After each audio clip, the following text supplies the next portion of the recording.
Bonsoir les amis, ici Jean-Pierre Dupont. Nous sommes vendredi le 4 septembre 2020 et je vous parle depuis Londres au Royaume-Uni. Alors demain, 5 septembre 2020, les panafricains de tout horizon vont se réunir à Paris pour protester contre la perspective des sanctions que la communauté dite internationale veut prendre à l'égard des militaires et du peuple malien pour avoir débarqué un dictateur qui ne servait plus leur cause. Il est arrivé au pouvoir, Ibeka, il a été élu et réélu, mais la démocratie ne se fait pas simplement en se faisant élire, car nous l'avons vu en France, avec l'arrivée de Napoléon, enfin Bonaparte, le neveu, qu'un dictateur peut arriver au pouvoir par la voie légale et utiliser la démocratie pour instaurer la pire des dictatures. On l'a vu en Allemagne en 1936, lorsque Adolf Hitler et les nazis sont arrivés au pouvoir de façon tout à fait démocratique, et ils se sont servis du suffrage démocratique dont ils ont bénéficié pour installer une des dictatures les plus monstrueuses de l'histoire de l'humanité. Alors, nous disons non, nous supportons, d'abord je fais cette vidéo pour apporter mon soutien inconditionnel à tous les patriotes africains. Je dis bien africains parce qu'il ne faut pas que ce soit une affaire des Maliens. Nous ne devons pas abandonner les Maliens à leur sort.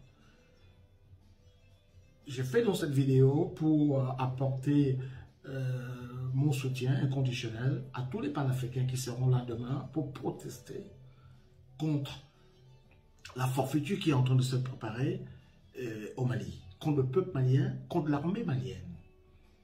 Vous avez bien remarqué les manœuvres du putschiste Alassane Ouattara, l'imposteur, l'homme qui en Côte d'Ivoire est arrivé au pouvoir dans les fourgons de l'armée française et qui veut utiliser les mêmes méthodes pour déstabiliser ce pays. Vous avez bien vu qu'à la tête de ce cortège funeste se trouvent deux personnages hideux, Alassane Ouattara en Côte d'Ivoire et Alpha Condé en Guinée, tous deux boycottant les constitutions de leur pays en se représentant de façon complètement illégale à des troisièmes mandats. Et c'est ces gens-là qui viennent faire de la morale en Guinée, au Mali, pardon. Alors, nous disons que nous sommes solidaires du peuple malien, nous sommes solidaires de l'armée patriote malienne, une vraie armée.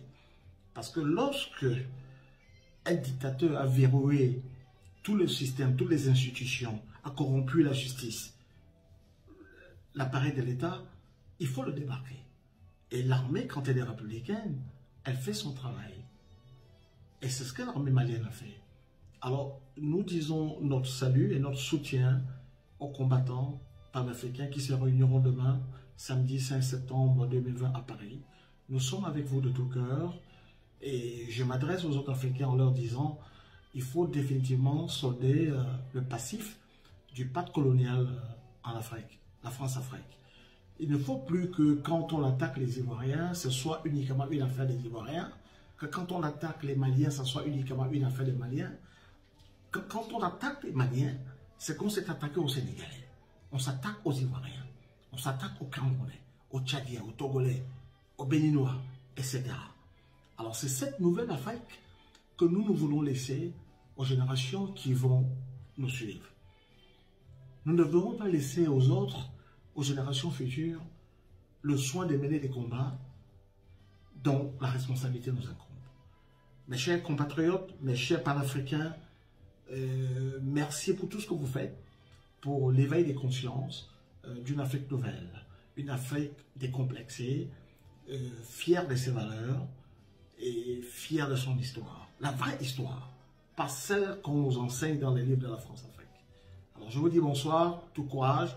Nous sommes à Londres, mais demain, nous serons avec vous de tout cœur, mes chers compatriotes.